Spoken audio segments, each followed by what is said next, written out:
No, kljub porazu pa Dončić v novo sezono spet vstopa kot eden glavnih favoritov za naslov najkoristnejšega igralca. Že na prvi tekmi mu je denimo ob izjemnih 43 točkah zmanjkala le ena podaja do novega trojnega dvojčka. Mark Vidrih.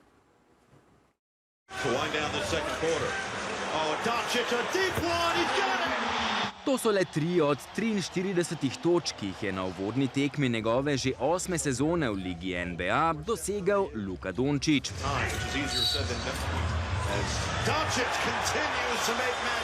Od novega trojnega dvojčka ga je ločila le ena asistenca, je pa sinoči postavil tudi osebni rekord na uvodni tekmi v katerikoli sezoni. Več sta jih v LA Lakersih na uvodnih tekmah dosegla le Kobe Bryant leta 2007 in Elgin Baylor leta 1959. Morda tudi zato tale šaljiva fotomontaža, ki je po tekmi zaokrožila po družbenih omrežjih.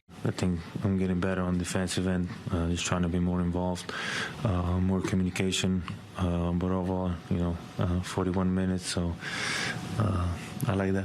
Je k odlični predstavi pripomogla tudi njegova fizična preobrazba.